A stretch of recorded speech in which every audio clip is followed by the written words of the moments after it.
Good evening. I think there's a little spot here I forgot to click on right. Sorry about that. It's Arlo from Vernon, British Columbia, here in the Okanagan in British Columbia. Nice day, around 80 above or better, I guess, actually. And,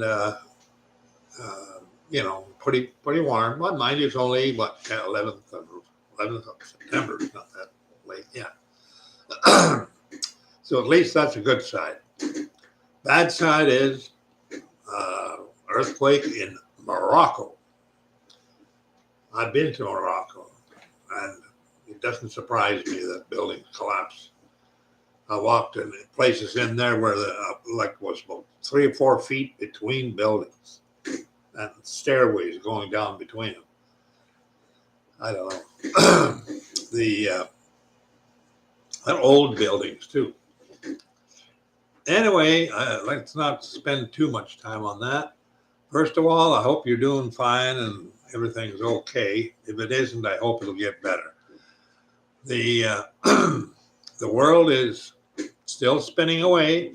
We're still traveling through the universe at, I think it's 68,000 miles an hour around the sun. Planets are still in place. Things are still swirling around. Everybody's got its orbit, and it seems to stay in it. So that part, which is beyond you and me totally,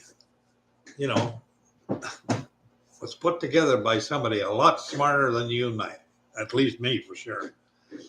And that is kind of the drift I'd like to talk about a bit. Is that we're in a basically a minefield of things happening, and we really don't know what to do about them until it happens, and then we're in the middle of it and don't know what to do really.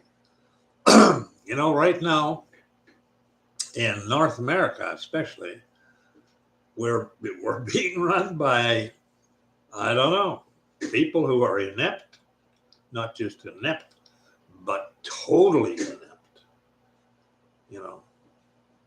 Running the countries, these great countries down. I really feel bad that being the white race is the dominant race in North America and Europe and whatever else. When I think, especially of North America, how fortunate this country was with all its natural resources and plains and agriculture and lumber and mining and wealth come in galore. And the thing is, if you're a white person, then you were part of the Abrahamic blessing that was given. Whether you like to believe that or not, doesn't matter, because it's a fact. You can't ignore the fact that the white race of this world were given the best land, without question. North America, Western Europe, South Africa, Australia, and all wealth comes from the land. It always does. But I know, and I'm sure you know too, that we're doing things in this country that are just against the innate feeling you have, and it's wrong to do what things that we're okaying and doing. And who has promoted more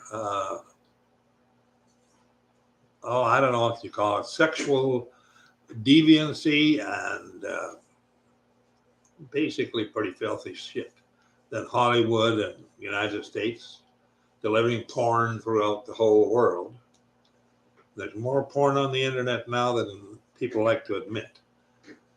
And it shows how, how this world we're living in, not just the world. I'm a few months away from being 90 years old.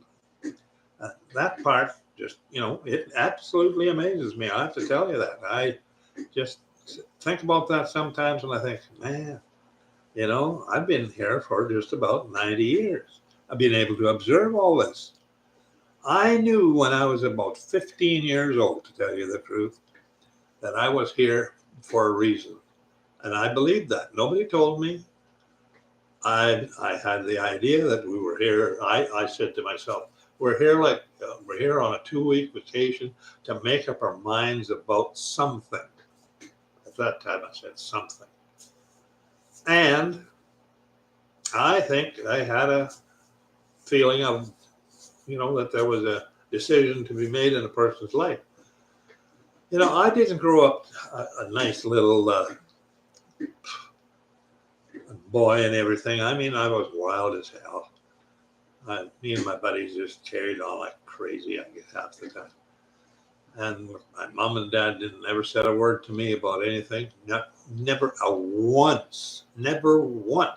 I'd bring guys home, stay over the weekend, and door was always open and welcomed in, and come on in. How you doing?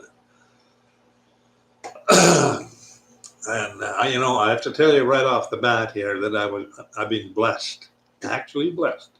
You may think that's just BS, but I have. I was blessed by 2 people, my mother and my father. And I was blessed because I could not have found 2 people like that in the world who would treat me better. All my life, I was treated like I was a prince or something. And it used to bother me. I didn't know why they were being so black and good to me. I hadn't done anything. I didn't deserve it as far as I knew. And yet they just like they were in awe of me or something. And it was a pretty funny feeling all the time. Because I messed up like crazy. I broke stuff and on the farm growing up. Dad would come home, take a look, walk around on the outside of the yard, and walk around and around, throw his hat up in the air, come in and say absolutely nothing. Nothing. No, nothing. He never, ever said a cross word to me. Except one. Well, it wasn't cross. It was pretty obvious. We were cutting rails, kind of in a burnt out section. We had, burnt so we could break land and whatever. And these rails were about, 4 or 5 inches tall, and they were burnt and they dried out. We were going to cut them down for wood, for firewood. Only when they get like that, they get dried out and springy, And I was, 14, I guess, or something. And when you're 14, you're lazy. You don't want to work hard. What the heck. Anyway, he's chopping down trees, about 20 feet away or something. And I'm chopping trees away, 15 or 20 feet apart. And I'm chopping on this tree. It bounces and it doesn't really cut that good. So I cut it a bit on one side, and then I pushed on it to break it off. And it pushed, and all of a sudden, bang, it just broke like that. And it just whipped right down and smacked my dad right square in his head. And he just sunk to the ground. Just sunk to the ground. He was like, he couldn't move. And it cut his skull a bit that he was bleeding. And I thought, what have I done? Have I killed my dad? Anyway, I got him into the wagon. We had horses in the wagon there. I got him into the wagon, got a handkerchief and put it on his head with his cap there and kind of holding it so it didn't bleed too bad. And wagon and horses are not a speedy way to get home. I mean, it took a while to get home. Get him in the house. And Mom, what's going on? What's the matter? And got him in his chair, cleaned his head off and washed his head. And oh my gosh. And he looks at me and says, "Are you trying to kill me?" And another time we were weighing pigs. And we we'd have to get them into this crate and lock them in there and pull on a lever rail sort of to lift the crate off the ground, and then somebody had to handle the big scale. And I, of course, would handle the scale. I wasn't going to do all this heavy work. So Dad was doing that, and I'm handling the scale, and I'm going around, and it's bouncing up and down a little bit, and this big weight on the scale, you slide it over and back and forth till you get the right spot to see how much it weighs. Well, it was swinging around like this, and all of a sudden it bounced a little, and it went down, bang, right in his forehead. And I knocked him right to his knees. And again, he said, "Are you trying to kill me?" Oh, I didn't mean to do that. Well, he knew that. I was going to make a short. This is not a short. Too bad. Anyway, well, I guess we'll have to leave it till later. The whole business of what's going on in the world is getting dicier and dicier. And I'm still glad I'm around to observe this and see this. And I'm sure you are too, in a way, and in another way, you could be very worried. I personally am not all that worried because, for instance, global warming, blah, blah, blah, whatever they want to call that, it's happening. I think it's going to happen. It's partly natural. It's not created by humans. It's in the cards, and going to save the planet. Well, I don't know what you could compare that to. Such a big, idiotic thing where you're going to burden the people of this world so bad that they'll be absolutely destitute while you say you're battling the climate change. It won't work. You can't do it. It's a lie. The people will not accept the fact that God has a plan, and the plan is this earth, and the earth and the heavens are going to both basically expire. They're going to be gone away. They've done their duty. God has raised 100 billion people plus now. I don't know how many sons there is actually, but they'll all be sons, I guess. In one way, the ones who go to live in his kingdom. So there's quite a few things are going to have to happen.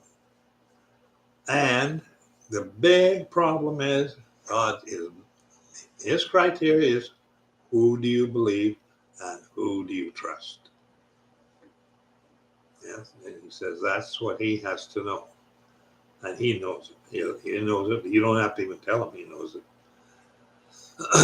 He said, you can't earn your way or pay your way he said, it's a gift. Eternal life from God is a gift. You don't earn it. You don't pay for it. You don't do good little deeds and say, that's good. If I do enough, I'll be in his kingdom. No. You have to believe that before there was anything, God had a plan, and the plan he made was an agreement between him, and at that time was the Word, who became Jesus Christ to us, that he would be the Lamb that would suffer the consequences of his creation that was going to break his law. And the penalty for breaking his law is death. That doesn't change, never changes. His law is holy. If you can figure out what holy is, maybe you're better than I am. But I know that it's holy and it's beyond anything touching it. So, but the thing is, that's what's going to happen. But also what's going to happen is the good part The great part, I mean, it's so great you can hardly, people don't hardly believe they can talk about it. Eternal life in a perfect body on a planet that lasts forever. That is what's offered you. That is offered to you. On the other hand, death, destruction, and don't even want to talk about hell. Jesus Christ talked about hell. Hardly anybody else did. He created hell, so he knows all about it. And he created it for Satan and his angels, but I guess there's room for a lot of others too. Anyway, the good part is you can avoid that. It's given to you. It's offered to you on a platter like that. It's been offered to you for thousands of years, 2,000 years now. And I would say that people should. I think there's going to be people eventually really look into this and say, look, the way the world is going and the way it's going to end up, I don't want to end up like the world is, destroyed.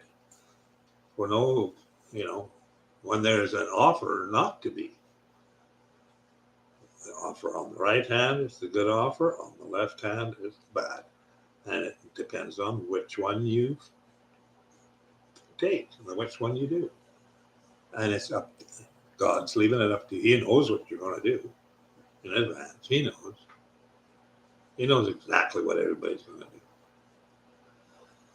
do. Okay. This, I think this is good enough for now. I'm just doing this live. I don't normally do this live, but I'm doing this one live to see how it goes. So if you'd like to subscribe, I'd appreciate that. I should say that earlier on because there's most likely nobody listening right now. Or maybe there is. Anyway, God bless you, and we'll talk to you again.